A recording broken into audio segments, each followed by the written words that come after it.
what it do, YouTube? It's your girl Sam, and welcome back to All Things Samantha.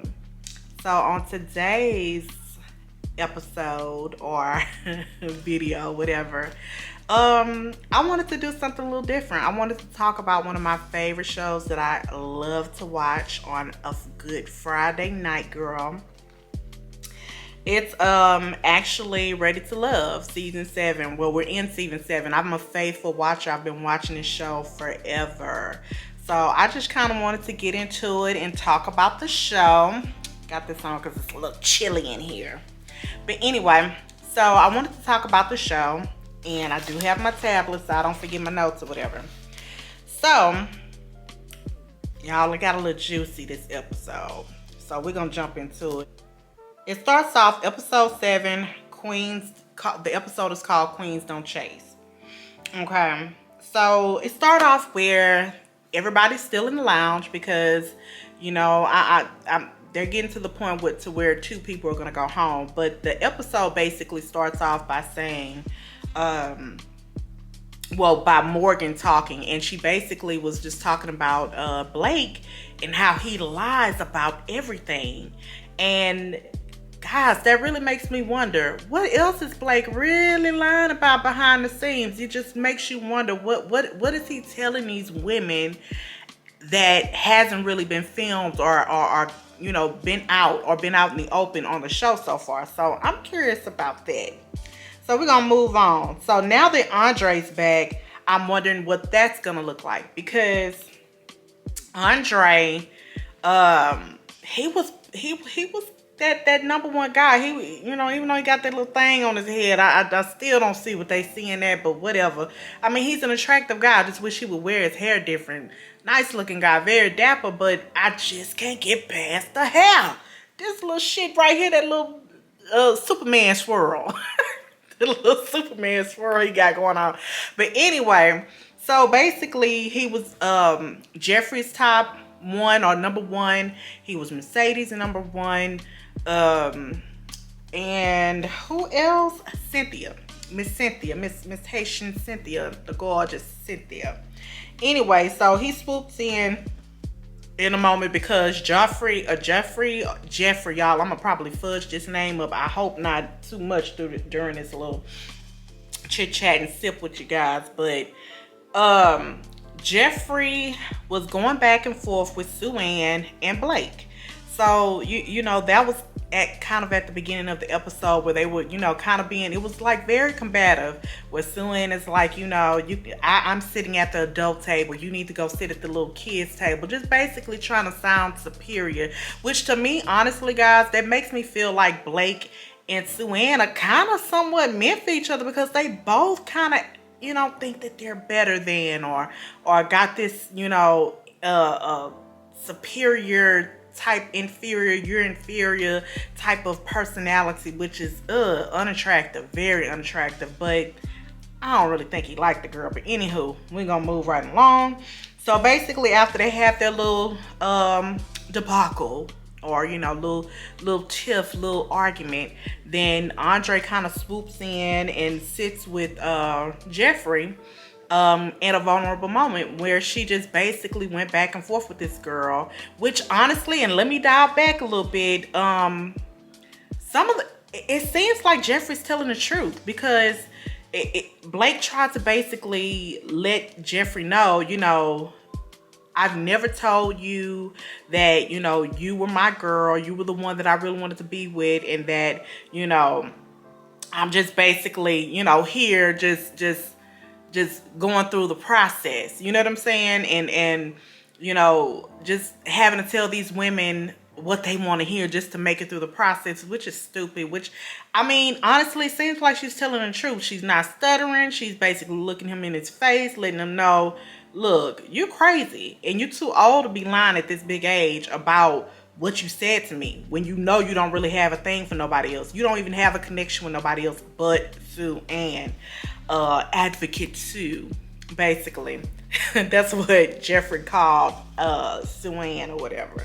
So, you know, so basically going back to Andre and Joffrey, they're sitting at the table, they're talking, or sitting on the couch, whatever, and they're talking, and you know, she just basically she melts right back into his little arms, and it's just like, you know, they have this little chit chat, and then it moves to another scene to where your girl Marcia, both girls, Marcia and Morgan, put Anthony in the hot seat. Anthony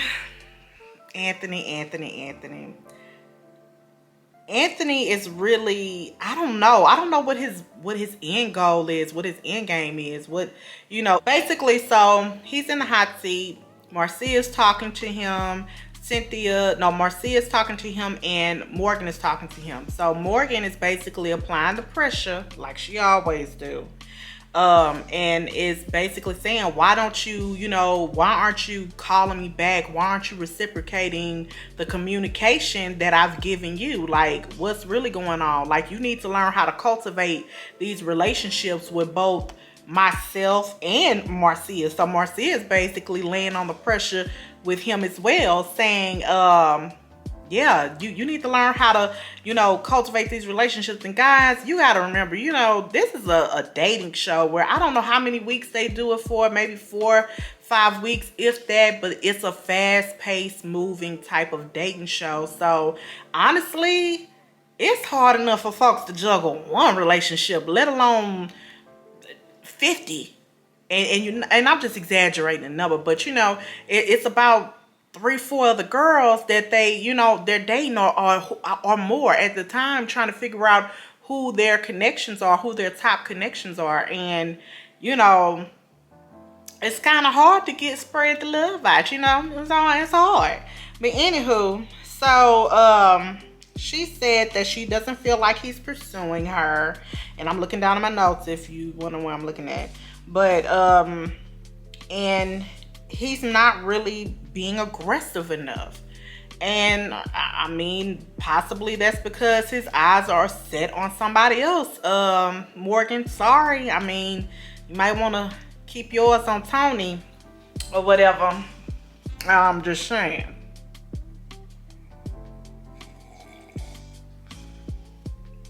Okay, so now we're going to fast forward and go to the next scene. So, your boy Andre is still landing on thick. And I get it. You know, Mercedes was one of his top, I guess, 3 girls at the time or whatever. It was Mercedes, Cynthia, and can't think of the other person right now, but I'll get to it. Jeffrey. And so, you know, Mercedes, he basically, you know, corners her in, sits her down and talks to her and say, hey, why didn't you communicate with me? Why didn't you check on me while I was out with the vid? That's COVID, y'all. So while I was out with COVID. And she basically says, nigga, out of sight, out of mind. I ain't see you. So I wasn't really, it wasn't a thing. I didn't think you was coming back, because Tommy did say you would, you know, gonna discontinue your journey with this whole ready to love thing. So I cultivated the relationships that I was starting to develop with other people, such as Mark Anthony. So he was, before they sat down, he basically, she basically kind of didn't want to talk to your boy at first, because she was like, you kind of played me. You know, when Tommy asked who his connections were and who was his top, who was his bottom, and he kind of called Mercedes out. So she was like, you kind of played me, so I really don't want to talk to you kind of vibe. She gave him that kind of vibe. So that kind of hurt your boy's feelings. So basically, she just kind of kept it real with your boy. She basically said, out of sight, out of mind. You know, at that point, it wasn't it was no longer my priority to even worry about you. So whatever. So at that point, he was like, I ain't got nothing for you. I ain't got nothing for you now, girl. What I think about that? So I honestly think that, yeah, his feelings was hurt. She hurt his feelings. But then again, to her defense, I mean, you said you weren't gonna continue the whole process. So why should I keep that line of communication open? But girl, you could have still at least text the brother and just, you know, said what's up. But that kind of lets me know that, girl, are you really serious about this whole thing? Do you really want love? Because if you really wanted love, and if that was somebody that you really, really liked or cared for, what if you were getting kicked off this goddamn show next week? I mean, at least you still kind of had that line of communication open. If he was really somebody you was interested in, then you could have reached out to the brother on the side if you was really cool with him. But whatever, I digressed. Let me move on. So next we got Morgan and Tony. Morgan is still pressuring him and kind of being possessive. So they have like a little lunch date or whatever. And so on this lunch date, so back to Morgan and Tony. So Morgan and Tony, basically, they have this little lunch date, okay? Lunch date, now one thing I gotta give to Morgan. Morgan she gonna come dressed, honey. She gonna come dressed down. Makeup is gonna be cute. Outfit is gonna be cute. Hair cute. Gorgeous girl. I gotta give it to her. She's a gorgeous girl. But they sit at the table. She's basically trying to solidify her position with Tony. And Tony still has eyes for Marcia. Marcia is his top. Marcia and Morgan are the top two. Don't know which one is really number one. I'm assuming Morgan is number one. He's kind of giving me those vibes that Morgan is number one. But you can never be too sure about this kind of stuff.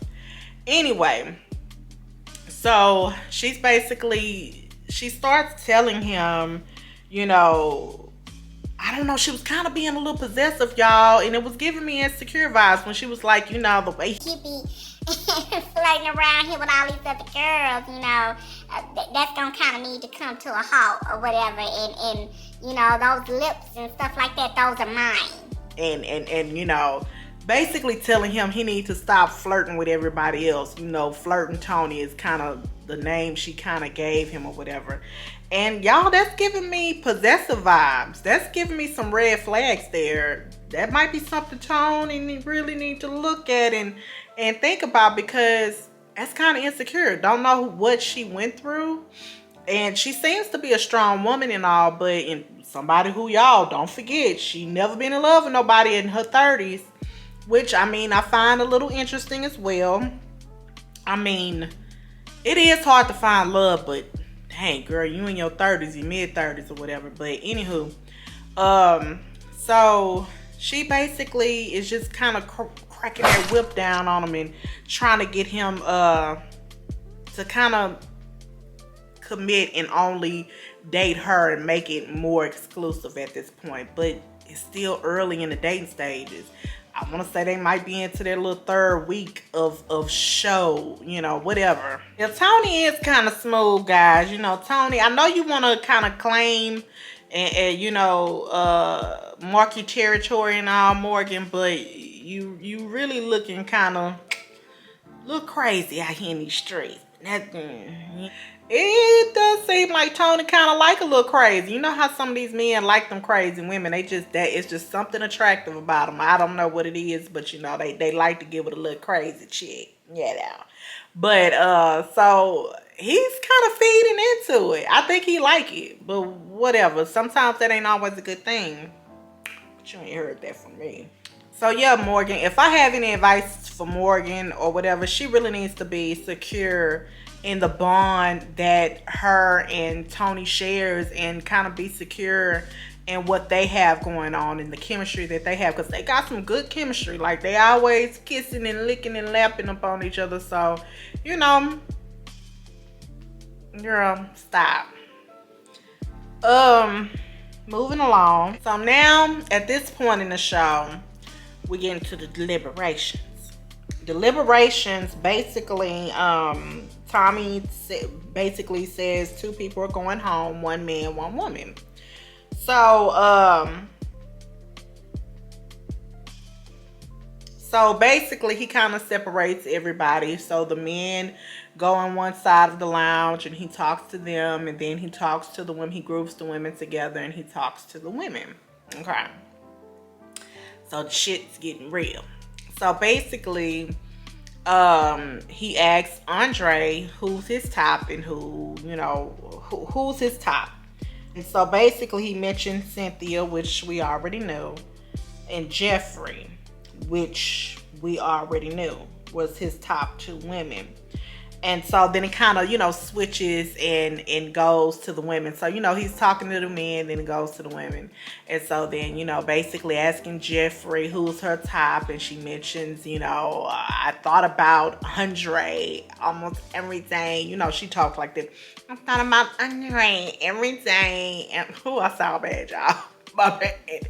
Yeah, because, Jeffrey talks like this. And she just basically says, oh, let me stop because I'm irritated. I'm annoying my damn self. The way that girl talking her nose, Lord help me, Jesus. I don't know, she kind of giving me Kim Kardashian vibes. Like she want to be like Kim Kardashian the way she talks, but whatever. That's just me. And so she basically says that, she thought about him every day since he was gone out of the whole experience or whatever, the whole journey. She thought about Andre every day. So Andre's definitely flown right back up to her top, Mark Anthony and Blue. And Blue, y'all, he's just, he got those beautiful eyes. Ugh, he's so cute to me. But anyway. And so Blue's her top. And so then it goes back to Mark Anthony. Mark Anthony basically says that Jeffrey is in his top and Mercedes is definitely his top. Those his top two picks. And then Anthony's top goes to Anthony, and his tops are Mercedes and Cynthia. So now, and so on and so forth. And of course, we know Sue Ann, all she got is Blake. That's the only person she could pick. And Blake, of course, is gonna say Sue Ann is at her top, is at his top or his top pick or whatever. So whatever. Anyway, now we go to all the ladies. They mentioned Mark Anthony as a bottom, and they mentioned Blake. No, Blake pretty much was that dude that all the women said were at the bottom except for Advocate Sue. She's not at the bottom. I mean, of course, Blake is her number one, as he's the only one that's interested in her. Whatever. And then they mention Mark Anthony and Anthony as well. So the men also mention Sue Ann as their bottom, Morgan as the bottom, and they put Jonique at the bottom as well. So, okay. So rewind back. So Sue Ann mentions that Blake is at her top, and they sealed that with a kiss or whatever. And all I could think about, y'all, is just getting this damn thing rewinding in my head from the last episode to when they had that little date at the whole obstacle course or whatever. It was a group date, and first of all, she wore some shorts she shouldn't have worn, and it was showing all her sweat, like all in the front and in the cooch area and on the side and stuff. And I'm gonna insert a pic if you want to know, the pic gonna be like right here or whatever. So by then I'll be inserted it. And she sits on Blake's lap. I ain't gonna lie to y'all, I would have felt kind of awkward. If I knew I had been sweating like that, I wouldn't have been trying to sit on that dude's lap, and then it was awkward too, guys, because he kind of put the girl up on his shoulders, and all that pussy print juice or pussy sweat juice on the back of his neck. Y'all, that was cringy for me, but that was the last episode, but I digress. Anyway, so they sealed their little whatever with a kiss. So in her mind, she's like, yeah, Blake's my number one, y'all. I'm kind of all over the place, but stay with me. So Jeffrey was just looking at Sue Ann, Advocate Sue, as she says, and just looking at this girl like, girl, you pathetic. You are absolutely pathetic, because that shit is not genuine, is not real. But whatever, do you, girl, do you. The reason why in her mind she looked pathetic is because, Blake had let the cat out the bag with Jeffrey and said that she was his person. And so now just looks like Sue Ann is just that side chick, or that she's playing the fill-in at the moment. And until this whole journey is over, I don't know what Blake's motive is at this point, because is it for Showtime? I don't know. Whatever. So basically, your girl Morgan, she says that Tony and Lyndon are her top two guys, but she wants to kind of make it be known that Tony's infatuated with her or crazy about her, just to kind of let Marcia know that, you know, girl, you ain't got a chance. So to be honest, to me, just looking at the show and looking at things and how things have been transpiring, Tony Tony and Morgan are kind of made for each other, guys, because they both are really they kind of got that cocky attitude, you know, like, you know, because Tony always, you know, I got to kiss her 11 times, so ain't no way in hell that somebody's gonna be able to chop me and you know, get what I got, because Morgan's crazy about me. But anywho, whatever. So then gets over to Marcia and she mentions that Tony is basically in her top.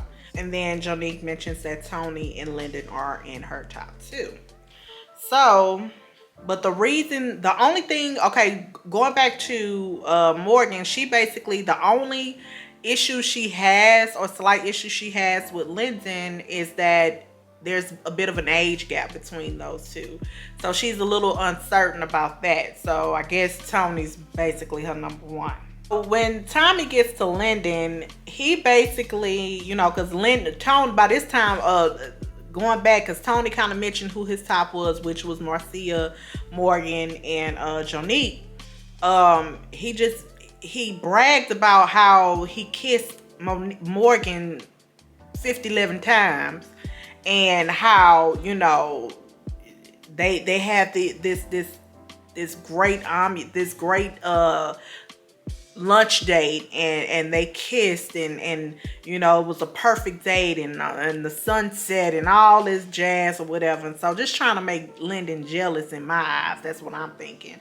So you know, basically going over back to Lyndon is basically saying, you know, I don't really care. You know, I know I might not have gotten the kisses from her, but she's my piece or whatever. So, you know, she's my top. Morgan is my top. Y'all, then your girl Morgan kind of throws a curveball. I wasn't expecting this. She kind of threw me the hell off on this one. She said that Anthony was her top, really number one. And I'm like, who would have seen this coming? We never really seen them on dates or really interacting like that. But anywho, she basically said he was her number one until he, you know, stopped really being aggressive enough or pursuing her. So that's why she ended up, you know, putting him in the bottom. I guess that's why she was putting him in the hot seat with Marcia when they were all talking, you know, basically saying he wasn't able to cultivate the relationships he has now, and you know why he wasn't really hitting her back.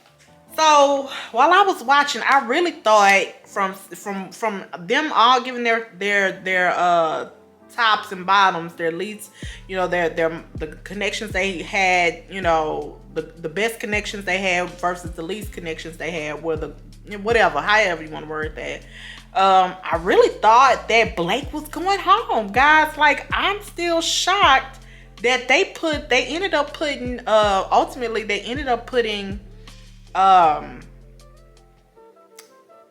Mark Anthony and Anthony in the not in the hot seat. They ended up putting Anthony and Mark Anthony in the bottom. So as far as, you know, the two up to go home. And so one of the things that kind of stood out to me too, guys, was the fact that Blake put Morgan in the bottom because she didn't want to have children. I mean, because she wants to have children. And it's like, I get that you already have your kids and, you know, you don't want any more kids, but I would rather you rate her based on the level of connection you have or chemistry you have, basis, oh, she don't want to have no kids, so she need to go ahead and go home. That's kind of messed up, because you could be robbing her of connections that she already has with other people or whatever, but whatever. So basically, Tommy, we get down to the bottom. So Tommy brings out Anthony and Mark Anthony, both Anthonys. And he's just basically telling Anthony the women are like wondering how is the chemistry really between them. Like, he needs to really work on the connection with his chemistry and cultivating the relationships and yada yada yada, and that he needs to step it up. But they ended up ultimately saving Anthony. It was Mark Anthony that was his ass was about to go. But they gave him a freaking lifeline. They gave him that. They used their opportunity to have, the second chance and giving him a lifeline. So they ended up saving Mark Anthony. So boom, we switch over to the men, and who they elected to be put on the chopping block. And so they put Sue Ann on the chopping block, and they put Jonique on the chopping block. Now, if it was me personally, I feel like Jonique should have stayed. Don't know why they kept Sue Ann, but they ended up keeping Sue Ann, and they let Jonique go. But they wanted to see Sue Ann kind of open up more. Yeah, and going back to my notes, why wasn't Blake on the chopping block? The only person that really has a connection with this dude is freaking Sue Ann with Blake. So why is Blake still here on the freaking show? I'm still trying to figure that out.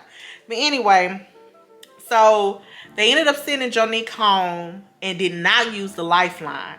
But wait, the plot thickens.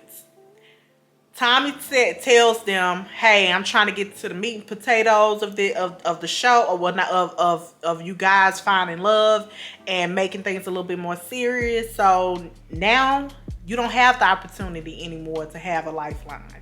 And I bet you guys should have felt like y'all should have used it when you had the chance, because now you ain't got the chance to use that shit." So everybody looking shit-faced, and Cynthia was basically expressing how she was mad that they didn't save Jonique. Because Jonique actually had connections aside from Sue Ann. Sue Ann didn't really have any connections aside from Blake, which I feel like the relationship is so fake. You can see it. It just does not look genuine on TV. It just doesn't, from what I'm seeing. Don't know what they doing off camera, but it just does not look authentic. It looks fake. It looks forced. Y'all playing. Anyway, she was opening up and she was peeling back the layers, I feel, enough to, proceed and go on to the next round. I don't know. It was giving weird. So basically they even said, a lot of the guys are struggling to feel that spark, that chemistry with Sue Ann. I ain't gonna lie to y'all. It does, to me, in my honest opinion, I don't really feel like the men are just attracted to Sue Ann like that. You don't really see it. Like, I mean, she even questioned Anthony maybe an episode or two back. I don't know. Can't really remember, but she basically she thought she had somewhat of a chemistry with Anthony, but it turned out to be kind of Anthony and Sue Ann go on a date. Hot diggity dog. I'm shocked about that. Which is weird, guys, because he kind of put her in the friend zone. Remember, like, last episode, he kind of put her in the friend zone when she tried to find out what they actually were. Like, what was their relationship, or whatever, because she was digging him a little more than he was digging her. But anywho, so she comes to his house, actually, for the date, because I guess, he wanted to do a little, he cooked for her at his home. And when she gets to the door and she gets to the doormat, it says, "Bitch, don't wear no shoes." That's what it said. "Bitch, don't wear no shoes." Funniest thing ever. I need to find me one of those mats. I need to probably look on Amazon, see if I can find something. So basically she was like, "Well, should I wear some shoes coming to your house?" He was like, "I'll give you a pass." So come in, boom. He's cooking for her or whatever, and they start talking. And he basically she asked him, where do they stand? What's really going on? And he knew that was coming, so he finally, gave her, answered her question. And while they're having their little dinner or whatever, it jumps over to Mark Anthony and Jeffrey. They're having a date at the same time. So, fast forward, she basically lets him know that, she gets vulnerable with him. She lets him know that she has Crohn's disease. and kind of gets teary-eyed and emotional about it, and it seems like that brings them a little bit closer together, and they share this kiss or whatever, and it looked like a nice little passionate kiss. I can't even front. Looked like they had some chemistry. So it seems like mentally she has Mark Anthony, but physically I think he got, Mercedes has him. But y'all, I'll tell y'all more about that a little bit. So she's basically scared because of the chemistry that they have, and the vibe between them is so strong. That's how she talked. But basically just telling him how much chemistry they have, and that kind of scares her a bit. But she kind of dives a little bit deeper into the Crohn's disease, and talks about how it affects her and her kids, and she tries to stay strong for her children. And I gotta say, I commend you, girl. Hang in there. My thoughts and prayers are with you on that. But that was their date. So we zoom back over to diving back. She asked this question: am I on your list of women, like the people that you're interested in?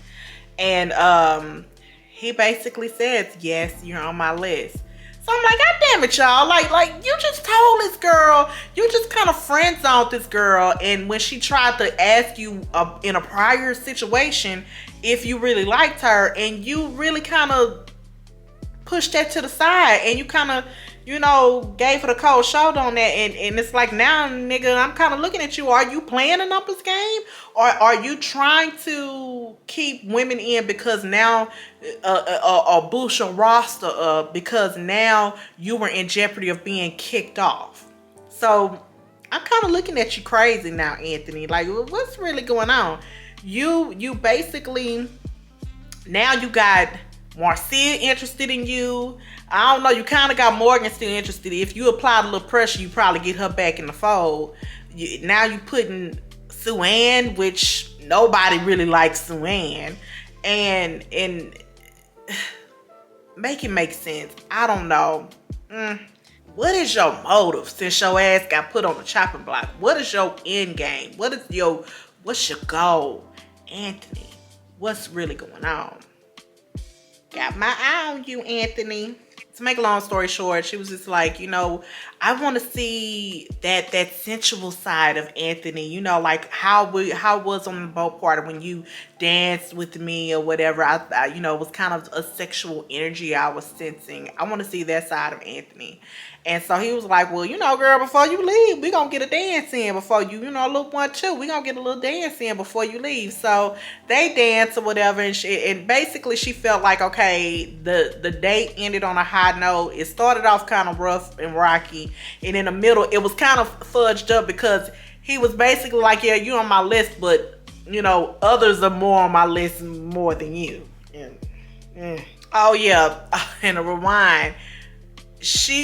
Anthony was like, okay, I'm gonna give you this dance, but I want to make sure you tell your girls about it afterwards. This little 1-2 I'm about to give you. I want to make sure you let them know that it was a good date or whatnot. So whatever, Anthony. Okay, we back connection, girl. My battery died. So basically, your girl Morgan and Tony, they go on a freaking date, and she's still with the stuff, you know what I'm saying, with the shits. She's basically still saying, you need to secure this, you need to lock it down, just giving very much insecure vibes as per usual. And while they're having their date, Mark Anthony and Mercedes, they're on their date. And guys, when I tell y'all the chemistry between those two, like sparks was just flying. Like they were so into each other, you wouldn't even think they were being filmed. That's how much they were into each other. Like she looking at this dude, he looking at her, she looking at him like he a big old snack, like a big meal that she's ready to just devour. They both talk about their passions for, pursuing getting their pilot license and stuff like that, because not a lot of people of color are pilots or whatever. So that's one thing that they connect on. And so she starts rubbing all on his arm and stuff. She rubbing on him, and he was like, you keep rubbing on me more, more than Jeannie gonna pop out in a minute. It was the references that they were making at the table that was a little cringy.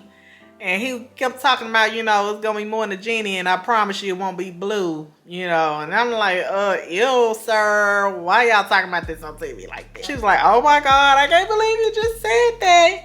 And so they pretty much ended up locking lips and kissing. They share a passionate kiss multiple times, might I add. And it just looked like they was ready to rip each other's clothes off, He basically was talking about how much of a connection they have chemistry-wise. I would have to say, chemistry-wise, as far as sexual energy, sensual, sexual, energy and chemistry, I would have to say, him and Mercedes has that over anybody. Jeffrey, I don't even think she can touch that. But mentally, Jeffrey kind of has him. Emotionally, she kind of has that connection. It just seems like Mercedes is like surface level. If you ask me, she's not really. I don't really think she's looking for love. I think she's looking for lust, and I think Mark Anthony is too, because the ladies have mentioned, they don't know if he knows who he is quite yet because of his age. So maybe he's still finding himself. I don't know, but it just seemed like him and Mercedes kind of got more of a sexual energy. So while Morgan and Tony are on their dates, they bring up their connections. And so basically, this is hilarious, but basically Morgan tells, Tony asked about her connection. She was like, well, Lyndon, he in his own lane, and what it turns me on the most about him is the fact that he don't even care about you, So that kind of pissed your boy Tony off. But he's still in this mind frame that Lyndon don't stand a chance. Now I'm gonna tell you, Tony, you better watch out, because those underdogs, the ones that you think they don't have really chemistry with and stuff like that, because if y'all all remember, she said that Anthony was actually her number one, so Tony wasn't even her number one. So he could think he got it in the bag, but sir, you really don't. So your girl Morgan gets up from the day. She kissed old Tony and she feels a little bit more secure after this conversation that they had. So, and mind you, he asked, well, do you want to know about my connection? She's like, no, I really don't care.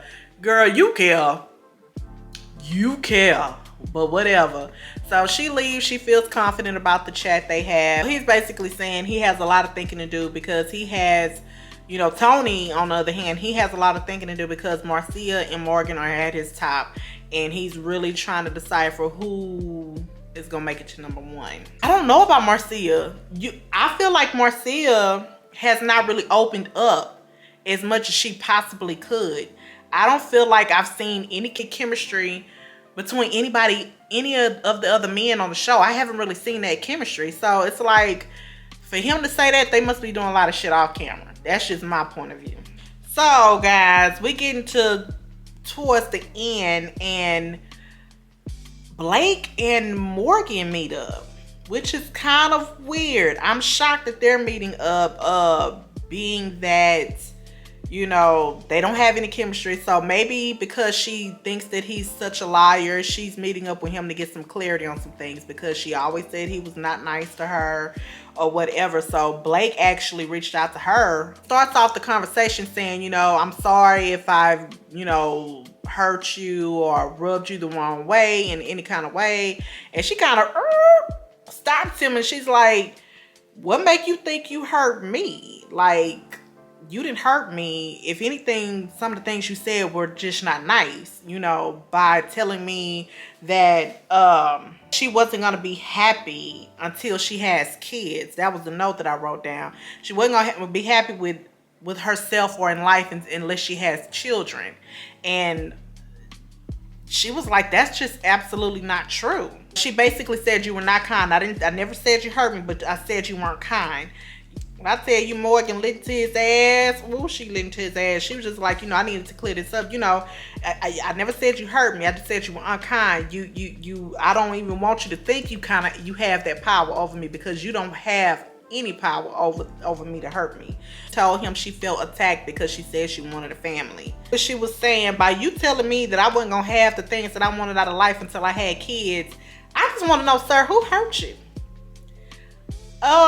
And he was like, nobody hurt me. I just already had my kids and I don't want any more kids. So he was saying most people, which he's very freaking clever with his words. He was saying, I already have my children, and most people that have children don't want more children. They're not looking for that. But sir, even though you don't want more children, if you don't have something nice to say, then don't say the shit at all. You didn't have to tell that girl that she wasn't gonna be happy in life unless she have kids. Like, that's kind of messed up, Blake. I'm sorry. I'm on Morgan's side when it comes to that. Ooh, and then she bring up the fact, y'all. She read him for filth on this. She basically was like, he's giving who hurt me vibes, because the fact that you just have this disdain for children or having more kids or women wanting to have kids, nigga, is it because you got 3 children with 3 different women? I don't know. I hope that ain't the case. I hope she ain't just make that up. But if that is the case, it makes you wonder. But not all people are bad because they are. Well, some people, when they're young, they make poor choices. But not all people. Sometimes it could be from separate relationships and long-lasting relationships. But it depends on the age of them children. I'm just saying. And as she was telling him, then she opens up about the whole Jeffrey situation, because that never really was truly addressed, even though it was addressed, but it wasn't addressed. But she basically says, I feel like you don't even need to be on this freaking show. Ooh, when I tell you she read into him, she was like, he was like, it kept coming up about Jeffrey and it was starting to spread like a cancer. And she was like, that's the way I feel about you, sir. But I don't think that you're a benign cancer. I think you're a malignant cancer. And, y'all. Saying I don't find you honest. I think you're lying to these women. And I honestly do believe her on that, because he does not have any other connections. He can't cultivate any other connections with any other women except Sue Ann. Did y'all niggas make a pact? Just let me know. And he was getting real uncomfortable as she was reading him for filth and reading him his rights. He was shifting, he was smirking, you could just see the eyes shifting and going back and forth. He was a little pissed. He was pissed. Damn. And when she ended it with, you're torn with these women, I don't think you deserve to be here because I don't think you're really being genuine, she told that man he was disgusting. Disgusting to me mean like the scum of the earth. Like, you are just shit. Oh, but before they wrapped it up, and she was like, well, it was not nice talking to you, as she sips on her tea. It was not nice talking to you, and I hope I don't ever see your black ass again. That's what she basically gave. And Blake tried to come in and say, well, your opinion matters not to me. I respect it, but it don't matter to me. So you just need to follow your match and go on about your business. And that's kind of what he was giving. And he felt like she had an agenda. And yes, she did. She did have an agenda. She wanted to get her lick back. She wanted to get her lick back from when you put her ass in the corner and you tried to clown her about her wanting children. So good for her. So that's crazy. But guys, that was pretty much the gist of that whole episode. So I'm interested to see what the next episode is going to give, because it's giving juicy. So guys, that pretty much wraps up that episode. So the next week's episode is going to be pretty juicy, because these guys have to sit with their exes. So the women have to go on dates and bring their ex. And men have to go on dates, bring their ex with their tops. So it's going to get juicy, because it looks like Andre is going to get into it with Cynthia's ex. So that's going to be interesting, guys. But if you're still here, if you're watching, which I hope you're still here, and I hope you enjoyed my review of Ready to Love episode 7, Queens Don't Chase. I know that's the name of it. Queens Don't Chase. You know, make sure if you liking what you see, if you enjoyed this, make sure you subscribe. Hit that subscribe button. Hit that bell so you can get any notifications for when I post. And make sure you hit that like button because that's going to help my channel grow. Leave your comments. I will definitely respond to everybody as I want to engage with everybody. I want to make this my new family, or you know what I'm saying? I'm really digging this stuff. I want to keep going with this. And until next time, peace.